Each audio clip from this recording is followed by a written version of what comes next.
So I got a little box today.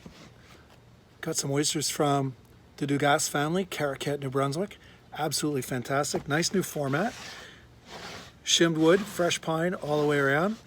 How do you get in? There's only one way to get in. You gotta shuck your way in. And you'll get that board to open up. And let's see what's inside. So once we got the bag open, and that's only usually done for transportation to residential. Commercial wise, we don't usually put a bag through because we know it's going to get a little bit wet. Then it goes into a master box. Our master box this way with a little styrofoam to get us here. The gel pack is soft yet still cold, which is beautiful. The temperature of the oysters is still cold, which is great.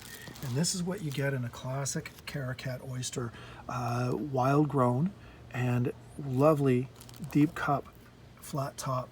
It's got a lovely light brownish red silt to the outside. Mottled sage green is usual coloration is what I'm looking forward to in a beautiful Caraquette. I haven't seen it in a number of years, which is great to have them contact and get this up. But look at that roundness. This is classic use where you see your top shell is almost as round as the bottom shell. And that's a beautiful thing right there. Excellent. Quite excited. Looking forward to opening these ones. Let's just see if I can do this while we're here, eh? Hi there, little impromptu video. Got the Caraquette oysters here. So I just took the box off. Good thing about the box, it's now a shucking board. So you can shuck on the box right here. We're gonna see what these classic little Caraquettes look like. Teardrop shape, and this is where you get that perfect little teardrop shape when you're thinking about that right there. Then it's got a round bottom, flat top, but this top tends to be rounder than most, and it's got a beautiful big hinge at the back. I'm a hinge shucker, so I'll open up at the hinge. And Caraquettes have always been known for that beautiful hinge and the way it grows naturally as well. So I'll take my handy dandy little oyster knife, put it into the hinge right here, and give it a little pop till it opens up, just like that. A little pry to see where the meat sticks to the adductor muscle at the top. Scrape that off there, nice and clean. Look at that little oyster there. Pretty well done. Absolutely perfect. You can see right here that the gonads are starting to fill up. That just means that they're getting ready for the little bit of a summer spawn. And a little bit of translucency, which is okay. That's what you're expecting. The coloration on the shell on the inside, you can see it's got the same mottled sage green on the inside of the shell, which means it's a rich algae in that area, which is why this shell is always green or sage green on the outside. Super clean nose to it. Just smells light of the ocean.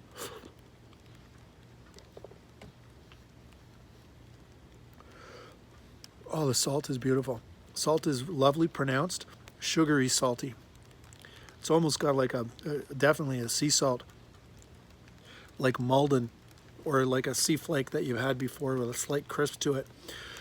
Very vegetal green on the bottom end of it. The seaweed comes out, the sage green. And this is what you want to look at. See that coloration on the inside of that shell? That's the algae growing through over the years, growing into the shell as well as flavoring the oyster, giving the nutrients and all that energy that goes into the actual meats. You get out in the flavor and the oyster overall. It's starting to rain here, so I made a sugar. I'm going to start melting, so I'm going to pack this up and go inside. Everybody, how you doing? Here we are. We're going to do some barbecue this afternoon. We have some gorgeous little oysters. We're going to do a Nolan style oyster with butter, oregano, garlic, Parmesan cheese. You put it over the grill. We're also doing some ribs because you got to have some ribs in the barbecue in the summertime. So we're going to set this up right here. What I've done is I've shucked the oysters ahead of time. You want to shuck them, but you want to leave them attached to the bottom shell. You also want to flip them upside down so you drain off some of that oyster liquor. Yes, I know you're not supposed to drain out the oyster liquor. You're supposed to keep it, but it only gets the sauce really, really wet. You want to get that butter going on. So I've got the butter melted here and it's in my barbecue pot. So I'm going to set that up. I'm going to drizzle on. Once it starts drying out and starts drying off and starts cooking a little further on these shells, then I'm going to add the butter over top of it and just let that saute into it. just let it go natural, right? I got it on sort of like a 1 or a 2 on the grill just to let her go in. And while that's cooking, I'm gonna cook the ribs, flip them over back and forth type of thing, get those going on.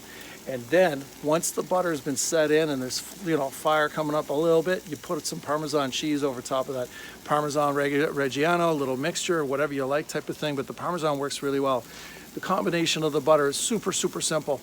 It's butter, garlic, oregano. Ooh, something a little as simple as that. And you just want to spoon that over top. You want that flame to come up, and then you're gonna put the Parmesan cheese on top of it.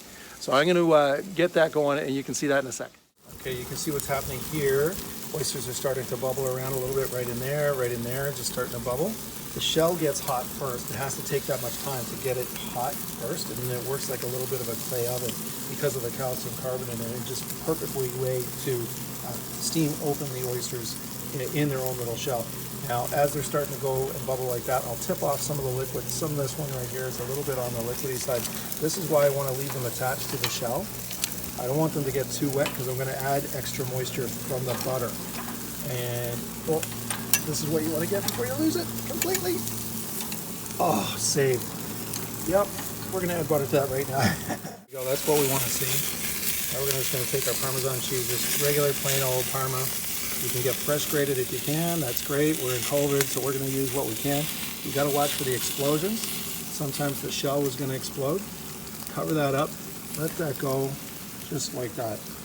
Shovel that in, let the flames happen. Maybe a little bit more butter as it drizzles in. Yeah, we'll just sort of, you know.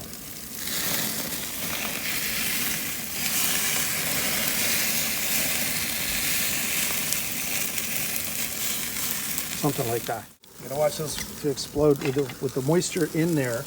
They tend to explode with the butter and the extra heat, so you want to watch that. Grilled oysters. Coming out of Caraquette, northern New Brunswick. I took them into a New Orleans spin with a little bit of butter, fresh garlic, oregano, little lemon zest, squeeze a lemon, heat that up in the shell, pour the butter over top, let that flame come over, add Parmesan cheese on top of it, that caramelizes once it hits golden brown, pull them off, take them to the table. Make sure they cool down first because they are very, very hot.